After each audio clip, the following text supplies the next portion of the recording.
Dear students, आज के इस वीडियो में हमें जैव विविधता पर संकट पॉइंट को समझेंगे।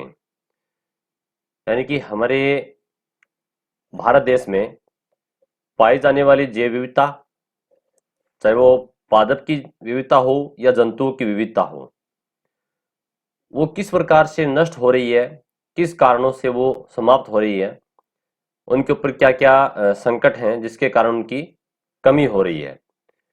कहने का मतलब जैव विविधता जो है वो नष्ट होने के कारण जो है वो अपन इसमें समझेंगे। मुख्य रूप से अपने इस पाठ्य पुस्तक में 8 कारण दिए गए हैं, तो हम आठों पॉइंट को एक एक करके समझेंगे। पहले कुछ से सामान्य बातें बताई गई हैं, उनको देखते हैं।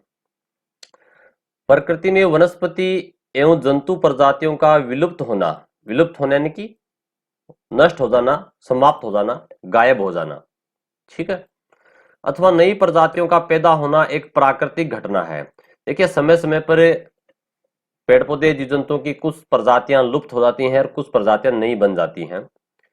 ये एक प्राकृतिक घटना है, अपने आप होता रहता है। जैसे कभी डायनासोर हुआ करते थे, वो अब नहीं है, विलुप्त हो गए हैं, ठीक है। तो ये एक प्राकृतिक घटना है, कुछ नए जंतु जो हैं, पौधों की जातियां हैं, वो बनती जाती हैं और कुछ नष्ट होती जाती हैं। अब देखो, इसके एग्जाम्पल दिए जा रहे हैं कि किस किस प्रकार से अलग अलग जातियों में इसकी दर अलग अलग होती है। सामान्यतः एक स्तनपायी की विलुप्तता, स्तनपायी यानी कि स्तनधारी जीव जंतु, जिसमें जैसे गाय भैंस भेड़ बकरियां हैं, अपने स्तनधारी आते हैं, ठीक है। शेर चीता भालू ये सारे स्तनधारी हैं, और मनुष्य भी एक स्तनधारी प्राणी है। इनकी विलुप्तता दर जो है वो 400 वर्ष, यानी कि 400 साल के अंदर लगभग एक स्तनधारी जंतु जो है वो विलुप्त हो जाता है। तथा चिड़िया प्रजाति यानी कि एवीज जो वर्ग है, पक्षी वर्ग, ठीक है, उसकी बात कर रहा है, उसके 200 वर्षों के अंदर एक प्रजाति विलुप्त हो जाती है, ठीक है। ये एक औसत निकाला गया है। किंतु वर्तमान में मनुष्य के क्रियाकलापों तथा प्राकृतिक संसाधनों के अंधाधुंध दोहन से, अब देखो मनुष्य का इसमें बहुत बड़ा रोल है। मनुष्य ने अपने स्वार्थ के लिए जैव विविधता को तेजी से नष्ट किया है, तो इस कारण से ये दर जो है वो 1000 से 10,000 गुना तक बढ़ गई है। यानी कि जो प्रकृति में अपने आप जो विलुप्तता होती है वो तो स्तनधारियों में तो 400 है, 400 वर्ष में एक प्रजाति विलुप्त हो जाती है। पक्षी वर्ग के अंदर 200 वर्षों के अंदर एक प्रजाति विलुप्त हो जाती है। परंतु मनुष्य ने जब से इसके ऊपर जैविकता को नष्ट करने का प्रयास किया है, तब इसकी दर बढ़ चुकी है। एक अनुमान के अनुसार विश्व में वर्ष 1600 के बाद, देखो ये 1600 जो जैसे अपना अभी चल रहा है 2021, ठीक है, वैसे 1600 की बात कर रहा है कि उसके बाद से अब तक लगभग 700 प्रजातियां विलुप्त हो चुकी हैं। पूरे विश्व की बात कर रहा है, पूरे विश्व में एक अनुमान लगाया गया है। आज लगभग 4000 जंतु प्रजातियां तथा 60,000 वनस्पति प्रजातियां विलुप्त होने की कगार पर हैं। अब ये विलुप्त होने वाली हैं, आगामी कुछ वर्षों में विलुप्त हो जाएंगी। अभी तो वर्तमान में है, लेकिन ये संकटग्रस्त हैं, इनकी संख्या बहुत कम है। वर्तमान में पृथ्वी पर प्रत्येक 8 में से एक चिड़िया, प्रत्येक 4 में से एक स्तनपायी, प्रत्येक 4 में से एक शंकुधारी वृक्ष, प्रत्येक 3 में से एक उभयचर और प्रत्येक 7 में से 6 समुद्री कछुए विलुप्त होने की खतरा झेल रहे हैं। ये एग्जाम्पल से अपन को समझाने का प्रयास किया जा रहा है कि इतने में से इतनी संख्या जो है वो विलुप्त होने की कगार पर हैं। यही नहीं, आज हम कृषिगत फसलों की 75% आनुवंशिक विविधता खो चुके हैं। देखिए, मनुष्य ने अपने स्वार्थ के लिए उन्नत किस्मों का प्रयोग करना शुरू कर दिया, संकर बीजों का प्रयोग करना शुरू कर दिया, जिससे जो देसी जो फसलों की प्रजातियां हैं या फलदार जो पौधे हैं वो समाप्त होने की कगार पर है, क्योंकि उनका उत्पादन अपन ने बंद कर दिया, ठीक है। उनको उगाना बंद कर दिया, उनकी खेती करनी बंद कर दी, तो इस कारण से वो जैव विविधता उनकी नष्ट होती जा रही है। सिर्फ संकर किस्में ही रह जाएंगी, बाकी सारी लुप्त हो जाएंगी। तो विश्व की 75% मछलियां अति दोहन का शिकार होने से विलुप्त होने का खतरा उठा रही हैं। यानी कि मछलियां जो हैं उनका मुख्य रूप से जो समुद्री किनारे जो लोग हैं, जैसे मछुआरे वगैरह हैं, वो मछलियां पकड़ते हैं, भोजन के रूप में मछलियों का ही प्रयोग करते हैं। तो उनका बहुत ज्यादा प्रयोग होने से मछलियों की कई प्रजातियां विलुप्त हो चुकी हैं, कई कगार पर है।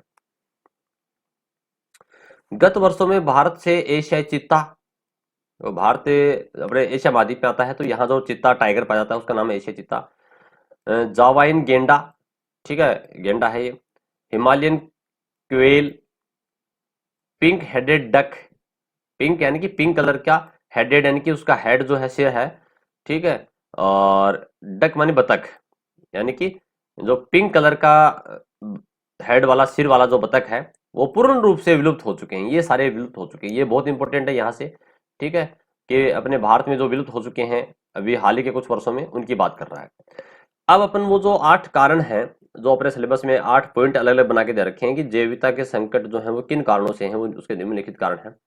नंबर 1 पे पहला पॉइंट है प्राकृतिक आवासों का नष्ट होना।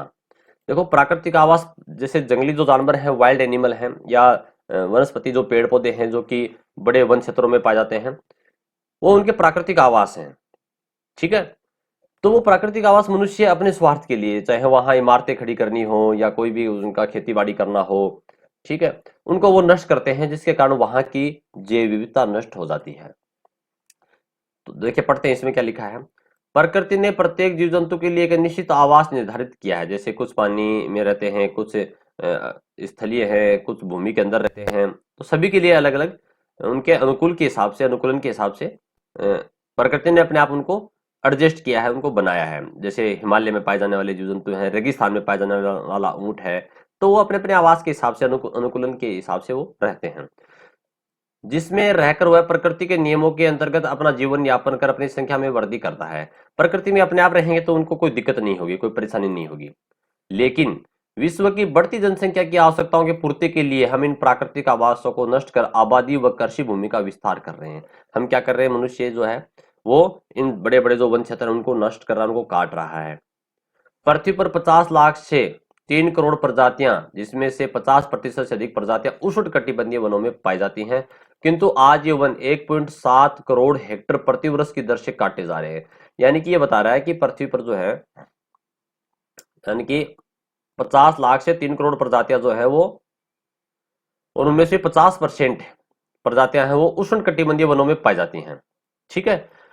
परंतु एक साल में 1.7 करोड़ हेक्टेयर क्षेत्र में जो वन पाए जाते हैं वो काटे जा रहे हैं। अगर इसी हिसाब से काटे गए तो क्या होगा, यदि इसी दर से उष्णकटिबंधीय वनों की कटाई होती रही तो वैज्ञानिक अनुमान के अनुसार आगामी 30 वर्षों में उक्त वनों की 5 से 10% वनस्पति व जंतु प्रजातियां विलुप्त हो जाएंगी। यानी कि 5 से 10% जो है पौधे और जंतुओं की प्रजातियां विलुप्त हो जाएंगी। यूरोप में वनों की कटाई से पिछले 60 वर्षों में कवक की 50% प्रजातियां विलुप्त हो चुकी है। इसका एग्जाम्पल दिया जा रहा है समझाने के लिए कि 60 वर्षों में जो कवक है, फंगस है, उसकी 50% प्रजातियां विलुप्त हो चुकी हैं। इसी प्रकार शीतोष्ण कटिबंधीय वर्षावन, शीतोष्ण कटिबंधीय, अभी बात हुई थी उष्ण कटिबंधीय की, अब शीतोष्ण, शीत यानी ठंडे प्रदेशों में पाए जाने वाले, लगभग 1 करोड़ हेक्टेयर प्रति वर्ष की दर से नष्ट हो रहे हैं। ये भी बड़ी तेजी से नष्ट हो रहे हैं। दुर्भाग्यपूर्ण यह दुर्भाग्यपूर्ण यह है कि विलुप्त होने वाली अधिकांश प्रजातियां वे हैं जिन्हें वैज्ञानिक पहचान भी नहीं पाए हैं। यानी कि अब तक हमने उनको पहचाना ही नहीं है कि कौन सी कवक की प्रजाति है, कौन से पौधों की प्रजातियां हैं, अपन वहां तक पहुंचे नहीं है और वो विलुप्त हो चुकी हैं और विलुप्त होती जा रही हैं। तो जिनकी पहचान ही नहीं हो पाई वो विलुप्त हो रही हैं, ये हमारे लिए बहुत ही एक दुर्भाग्य वाली बात है। अगला है प्राकृतिक आवास विखंडन। प्राकृतिक आवास जो है उनका नष्ट होना, उनको विखंडन यानी कि टूटना, ठीक है, खंडित होना। वन्य प्राणियों के प्राकृतिक आवास, वन्य प्राणी यानी कि जीव जंतु जो जंगल में पाए जाते हैं, उनके आवास जो हमारे विस्तृत क्षेत्र में अविभक्त रूप से फैले थे, अब सड़क मार्ग, जैसे किसी जंगल में से को सड़क मार्ग गुजारना है, रेल मार्ग गुजरेगा, गैस की पाइपलाइन जा रही है, नहर बननी है, विद्युत लाइन, बिजली की लाइनें जो है वो जानी है, बांध बनता है, कोई डैम बनता है, या खेती बाड़ी के लिए निर्माण कार्य से विखंडित होते गए हैं। यानी कि ये उजड़ रहे हैं, जंगल जो है वो नष्ट हो रहे हैं, जिससे वन्य जीवों के प्राकृतिक क्रियाकलाप प्रभावित होते हैं। यानी कि जो जीव जंतु हैं, मोटर गाड़ियां वहां से गुजरेंगी, रेल वहां से गुजरेगी, तो उनको प्रदूषण के कारण वो डिस्टर्ब होते हैं तथा वे अपने इन गतिविधियों से असुरक्षित महसूस करते हैं।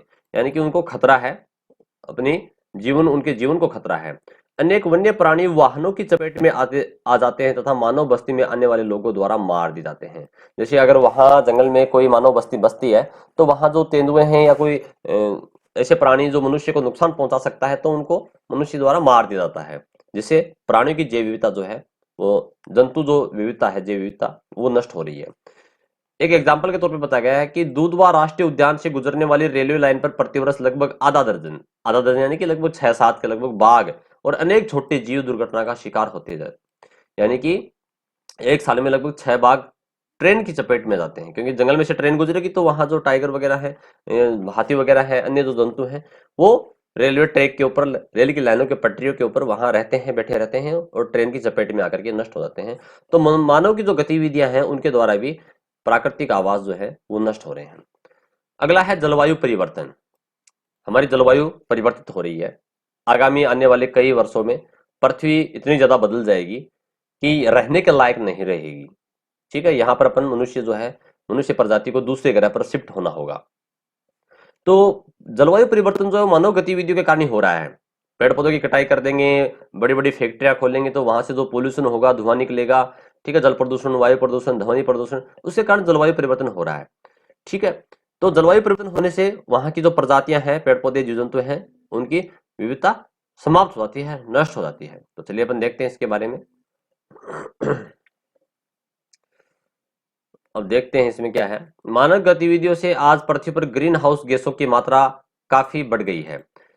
देखो, जो फैक्ट्रियों से जो धुआं निकलता है, मोटर गाड़ियों से, वाहनों से जो धुआं निकलता है, उनमें मुख्य रूप से कार्बन डाइऑक्साइड गैस है, कार्बन मोनोऑक्साइड गैस है, H2S, ये सारी बहुत सारी गैसें, जहरीली विषैली गैसें भी होती हैं।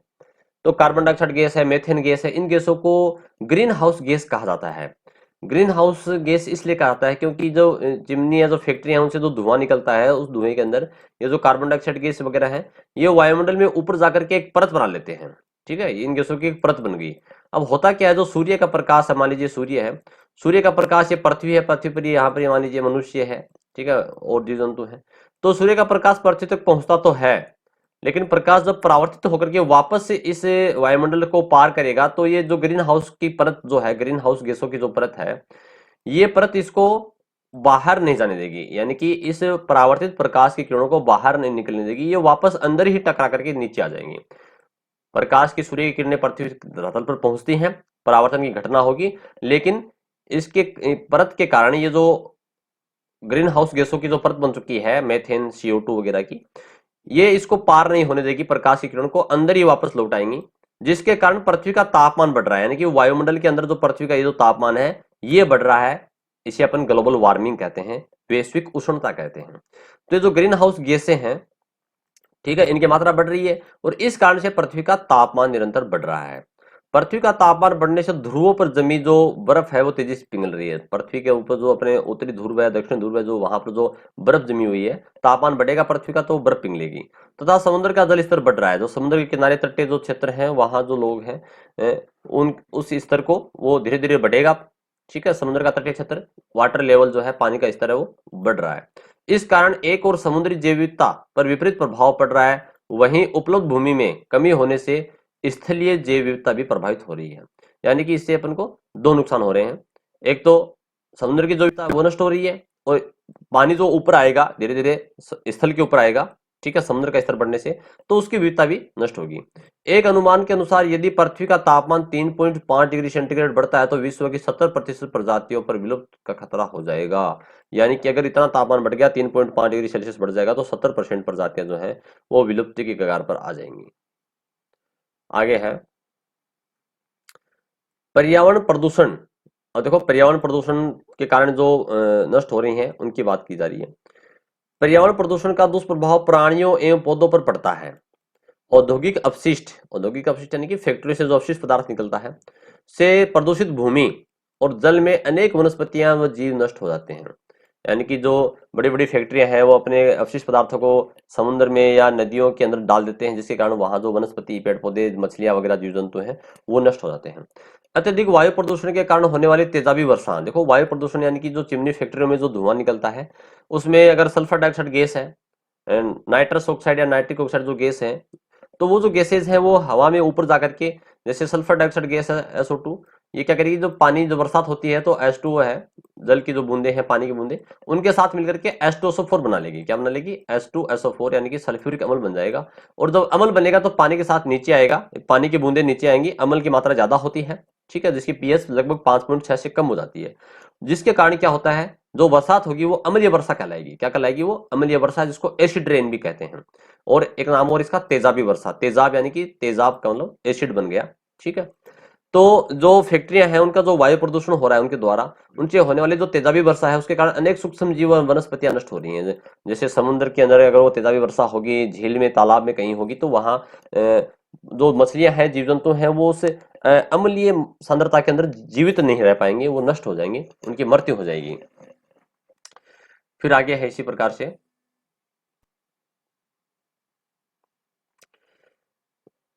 आगे लिखा है, इसी प्रकार कृषि पैदावार बढ़ाने हेतु रासायनिक खाद व कीटनाशकों के अत्यधिक उपयोग से मृदा में पाए जाने वाले सूक्ष्म जीव विलुप्त हो रहे हैं, जिससे भूमि की उर्वरता भी प्रभावित हो रही है। किसान जो है वो क्या कर रहे हैं कि खेतों के अंदर रासायनिक खाद जैसे डीएपी, यूरिया वगैरह है, कीटनाशक हैं, जो कीटाणु कीट है उनको मारने के लिए, उनको नष्ट करने के लिए जो रासायनिक पदार्थ मिट्टी में डालते हैं, तो उसके कारण जो सूक्ष्म जीव, जो लाभदायक जीव हैं, वो भी नष्ट हो जाते हैं, जिसके कारण मिट्टी की, भूमि की जो उर्वरता है वो कम होती जा रही है। तो इस प्रकार से नुकसानदायक भी है, एक प्रकार से जैव विविधता नष्ट होती है इससे। पांचवा जो पॉइंट है वो है प्राकृतिक संसाधनों का अनियंत्रित दोहन।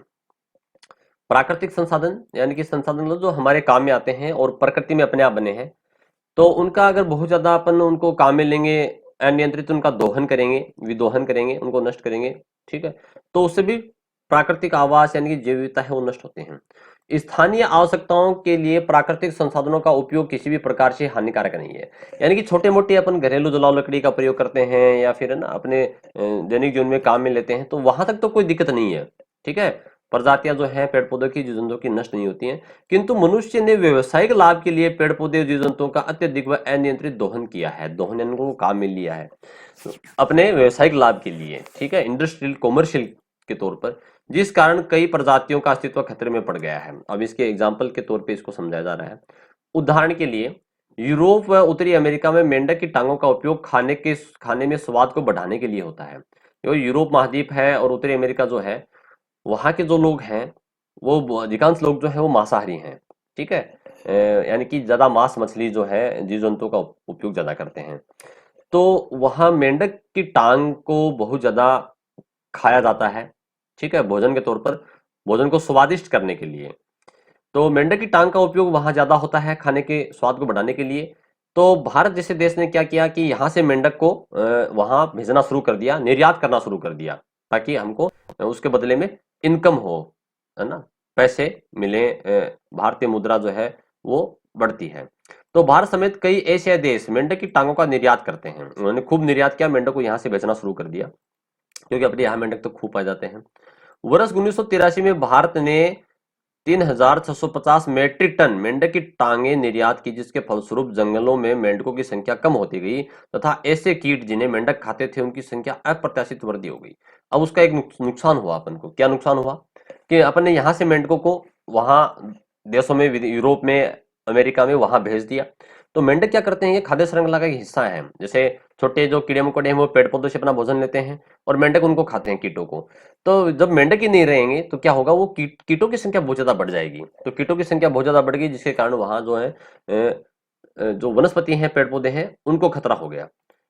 आगे क्या लिखा है, स्थिति की गंभीरता को देखते हुए दिनांक 1 अप्रैल 1987 में भारत सरकार ने मेंढकों के व्यवसाय पर प्रतिबंध लगाना पड़ा। बाद में इसके निर्यात को रोकना पड़ा कि अगर इसी प्रकार से मेंढक अपन भेजते रहेंगे विदेशों में, तो हमारी यहाँ पर जो वनस्पति है, पेड़ पौधे हैं, कीड़े मकोड़े हैं, उनको खतरा है। इस कारण से उसके ऊपर वापस बैन लगा दिया, प्रतिबंध लगा दिया। अगला पॉइंट है कृषि व वानिकी में व्यवसायिक प्रवृत्ति। ठीक है, जैसे खेती बाड़ी, अगर अपन सामान्य जो देसी किस्में हैं अगर उनको अपन लगाते हैं तो उससे अपन को फायदा तो कम होता है, परंतु जैविकता बनी रहती है। लेकिन किसान वर्ग ने क्या किया, जो संकर किस्में हैं, उन्नत बीज हैं, वो बोने शुरू कर दिए। जो देसी प्रजातियां हैं उनको नहीं उगाते हैं, उनको उनसे पैदावार कम होती है, इसलिए उनका प्रयोग नहीं करते हैं। जिससे क्या हुआ कि जो संकर प्रजातियां हैं केवल वो ही रहेंगी, जो अपनी देसी जो नस्लें हैं, किस्में हैं, चाहे वो पेड़ पौधों की हो, जंतुओं की हो, वो धीरे धीरे समाप्त हो रही हैं, जिसके कारण जैव विविधता को खतरा हो रहा है। तो आगे इसमें बताया जा रहा है कि हरित क्रांति से पूर्व, हरित क्रांति यानी कि जो मुख्य रूप से अनाज खाद्यान्न के उत्पादन के लिए, जैसे मुख्य रूप से गेहूं के लिए और दूसरे नंबर पे चावल आता है, उसके लिए जो अधिक अच्छी किस्म की जो किस्में हैं वो विकसित की गई हैं। लेकिन हरित क्रांति से पहले किसान अपने खेतों में विभिन्न किस्मों के अनाज, फल, सब्जी आदि उगाते थे, जो कि देसी किस्में थी, तथा विभिन्न नस्लों के मवेशी रखते थे और देसी नस्लों के ही पशुओं को पालते थे, जैसे गाय, भैंस, भेड़, बकरियां हैं। किंतु कम समय में अधिक उत्पादन प्राप्त करने के लालच में आज किसान उन्नत बीज प्रजातियों को ही उगाता है तथा अधिक उत्पादन देने वाले मवेशी की संकर नस्लों को ही रखता है, जिससे आनुवंशिक जैव विविधता तेजी से नष्ट हो रही है। यानी कि जो देसी जो पेड़ पौधे जीव जंतु हैं वो नष्ट हो रहे हैं, उनका संरक्षण नहीं हो पा रहा है, उनका यूज नहीं हो रहा है, जिसके कारण उनका संरक्षण नहीं होने से वो नष्ट हो रही हैं। अब इसमें एग्जाम्पल से बताया जा रहा है कि इंडोनेशिया में गत 15 वर्षों में 80% किसान अधिक उत्पादन देने वाली चावल की कुछ संकर किस्मों को उगा रहे हैं। ठीक है, 15 वर्षों से, जिससे वहां चावल की लगभग 1500 स्थानीय किस्में विलुप्त हो चुकी हैं। यानी कि चावल सबसे ज्यादा जो किस्में हैं जैविकता वो चावलों के अंदर होती है, तो लगभग 1500 वहां की जो किस्में हैं चावलों की वो नष्ट हो चुकी हैं। क्योंकि कभी माहवारी फैली तो सभी फसलें एक साथ नष्ट हो जाएंगी तथा भूखों मरने की नौबत आ जाएगी। क्योंकि जो अगर अपन एक ही प्रकार की उन्नत किस्म को संरक्षण देंगे, उसको उगाएंगे, तो अगर अचानक कोई किसी प्रकार की अगर कोई बीमारी रोग फसलों में आ जाता है तो वो एक साथ नष्ट हो जाएंगी, क्योंकि अपने जो देसी जो किस्में हैं वो पहले ही नष्ट कर दी हैं, जिसके कारण उत्पादन अचानक बंद हो जाएगा और भूख मरने की नौबत आ जाएगी। अब इसी प्रकार से देखिए और भी अपन क्या कर रहे हैं कि पेपर यानी कि कागज वाले जो पौधे हैं केवल उन्हीं का उत्पादन कर रहे हैं ज्यादा। माचिस की तिल्लियां जो बनती हैं वो भी लकड़ी से बनती हैं। प्लाईवुड, ठीक है, सनमाइका प्लाईवुड जो अपन काम में लेते हैं फर्नीचर बनाने में। और औद्योगिक कच्चे माल के लिए आज प्राकृतिक वनों को नष्ट कर एक ही प्रजाति के वन उगाए जा रहे हैं। ठीक है, यानी कि वहां जो जंगल है उनको काटा जा रहा है और उसके जगह पर एक ही प्रकार के पेड़ लगाए जा रहे हैं, जिससे जैव विविधता को लगातार कमी हो रही है। जो अलग अलग प्रकार के पेड़ पौधे हैं, विविधता वाले पेड़ पौधे हैं, वो नष्ट होते जा रहे हैं। सातवां जो पॉइंट है वो है विदेशी प्रजातियों का आक्रमण। जैसे हमारे देश में अपन जो पेड़ पौधे जीव जंतु हैं वहां हम दूसरे देशों से जो आयात करते हैं पेड़ पौधों को या अनाज का उत्पादन के अनाज के लिए, तो उससे हमारी जो देसी जो प्रजातियां हैं वो नष्ट हो रही हैं। किसके कारण? जो विदेशी प्रजातियों के कारण। पेड़ पौधों की बात हो चाहे जंतुओं की बात हो, वो विदेशी अपन लाएंगे तो उसके कारण हमारे जो देश की प्रजातियां जो देशी हैं वो नष्ट होती जा रही हैं। तो विदेशी प्रजातियों का आक्रमण हो रहा है एक प्रकार से। वांछित या अवांछित रूप से कई बार विदेशी प्रजातियों के आने से, कई बार तो हम जानबूझ कर लाए हैं यानी कि वांछित है, और कई बार अवांछित का मतलब हमने उनको लाया नहीं है लेकिन अपने आप आ गई। जैसे गेहूं का आयात किया तो गेहूं के साथ में सत्यानाशी के पौधों के बीज आ गए, है ना, आर्जिमोन मैक्सिकाना के बीज आ गए, तो जो कि एक खरपतवार है, अपने लिए बहुत खतरनाक खरपतवार है। तो ये वांछित और अवांछित रूप से आ जाती है अपने, तो आने से स्थानीय प्रजातियों का अस्तित्व खतरे में पड़ जाता है। स्थानीय यानी कि यहाँ जो देसी जो प्रजातियां हैं वो नष्ट हो जाती हैं उनके आने से, तथा यह पूरे पारिस्थितिक तंत्र में असंतुलन पैदा कर देती हैं। पारिस्थितिक तंत्र जो इकोसिस्टम है उसको बिगाड़ देती हैं। कुछ पादप प्रजातियों के को सौंदर्यीकरण के लिए आयात किया गया, जैसे लेंटाना व जलकुंभी। सौंदर्य यानी कि जो ऑर्नामेंटल प्लांट हैं, सजावटी जो पौधे हैं, उनको लाया गया यहाँ विदेशों से। जैसे लेंटाना पौधे को लाया गया था और एक जलकुंभी को लाया गया था। ठीक है, अब हुआ क्या उसका देखो, अपनी जो देसी प्रजातियां हैं वो लुप्त हो गई। इसके कारण कैसे हुई समझते हैं। लेंटाना को अंग्रेज 1807 में भारत लाए थे। लेंटाना अंग्रेज लेके आए थे सजावट के तौर पर यहाँ लगाने के लिए, तथा कलकत्ता के बोटनिकल गार्डन में इसको लगाया गया था। किंतु धीरे धीरे सारे उपमहाद्वीप में फैल गया, पूरे अपने भारत में फैल गया। आज यह पौधा स्थानीय जैविकता के लिए संकट बना हुआ है। यानी कि यहाँ के जो पेड़ पौधे हैं वो इस लेंटाना के कारण नष्ट हो रहे हैं, क्योंकि ये अपने आसपास दूसरे पौधों को उगने नहीं देता है और न ही इन्हें जानवर खाते हैं। यानी कि ये लेंटाना पौधा, इसको जंतु भी नहीं खाते हैं और ये अपने आसपास दूसरे पौधे को उगने नहीं देगा, जिसके कारण स्थानीय जो देसी जो प्रजातियां हैं, किस्में हैं, वो नष्ट हो रही हैं। इसी प्रकार जलकुंभी, अब जलकुंभी के बारे में बता रहा है। इसे वाटर लिली भी कहा जाता है क्योंकि पानी में उगता है, जलकुंभी जलीय पौधा है। ठीक है, तो इसको वाटर लिली भी कहा जाता है। अपने सुंदर जामुनी फूलों के कारण भारत में ब्राजील से लाया गया था। ये कहां से लाया गया था? ब्राजील से लाया गया था, सजावट के तौर पर लगाया गया था। किंतु आज यह है भारत के जल स्रोतों में फैल चुका है। जितने भी जल स्रोत हैं, यानी कि तालाब हैं, झील है, नदियां हैं, उनके अंदर ये बहुत ज्यादा फैल चुका है और एक प्रकार से खरपतवार की तरह हो चुका है। ठीक है, जलकुंभी का अनियंत्रित फैलाव सूर्य की रोशनी रोक देता है। अब ये पानी की सतह पे फैल जाएगा तो क्या होगा? सूर्य का प्रकाश नीचे पानी के अंदर नहीं पहुंचेगा, जिससे जल में मौजूद पौधे नष्ट हो जाएंगे। जल में जो स्थानीय पौधे हैं, अपने जो देसी जो किस्में हैं पौधों की, जो प्रजातियां हैं, वो नष्ट हो जाती हैं इसके कारण। तथा जीवों को ऑक्सीजन नहीं मिलने से वो मर जाते हैं। जो मछलियां वगैरह हैं उनको ऑक्सीजन नहीं मिल पाएगी, क्योंकि ऊपर जो है जलकुंभी फैली हुई है और सूर्य का प्रकाश नीचे तक नहीं पहुंच पाता है। तो इसी प्रकार से कुछ विदेशी प्रजातियां अनायास ही आयातित खाद्यान्नों के साथ भी आ गई थी, यानी कि अपने आप आ गई थी। जैसे गाजर घास है, कांग्रेस ग्रास जिसको कहते हैं। ठीक है, ये भी गेहूं के साथ आई हुई है और एक प्रकार से एलर्जी उत्पन्न करने वाली घास है, इसको कोई जानवर खाता भी नहीं है। सन 1950 में अमेरिका से आयात किए गए गेहूं के साथ भारत आई थी। ठीक है। गाजर घास विश्व के सबसे खतरनाक खरपतवारों में से एक है। खरपतवार का मतलब क्या होता है? फसल के साथ उगने वाले अनावश्यक पेड़ पौधे, ठीक है, वो खरपतवार होते हैं जो किसी काम के नहीं है, जिसे जानवर तक भी नहीं खाते। इन पौधों में कई ऐसे रासायनिक पदार्थ होते हैं जो एलर्जी उत्पन्न करते हैं, यानी कि जो गाजर घास है इसके जो फूल हैं, फूलों में जो परागकण होते हैं वो एलर्जी उत्पन्न करते हैं, फेफड़ों के रोग उत्पन्न करते हैं। गाजर घास हमारी स्थानीय जैव विविधता को बहुत बड़ा खतरा बन गया है, हमारी जैव विविधता के लिए खतरा बना हुआ है। जो लोकल जो पेड़ पौधे हैं, जीव जंतु हैं, वो इससे उनको कोई लाभ नहीं है, उनको खतरा है। इसे एक और उदाहरण से समझ सकते हैं। आज से लगभग 50 वर्ष पूर्व अंडमान निकोबार द्वीप समूह में कुछ हिरणों को छोड़ दिया गया, यानी कि अंडमान निकोबार द्वीप समूह में हिरण नहीं है, तो अपन ने क्या किया कि हिरण वहां छोड़ दिए कुछ संख्या में। परंतु वहां पर क्या था कि हिरण को खाने वाले जो टाइगर हैं, चीता बाघ वगैरह हैं, वो भी नहीं थे। इस कारण से वहां हिरणों की संख्या बहुत ज्यादा बढ़ गई अचानक, और वहां जो है जंगल के जंगल घास जो है वो सारी की सारी नष्ट हो गई। और फिर हिरणों की संख्या इतनी ज्यादा हो गई कि वहां जो किसान है वो भी तंग आ गए, क्योंकि वो हिरण जो है वो घास खाने के लिए फसलों को नुकसान पहुंचाने लगे।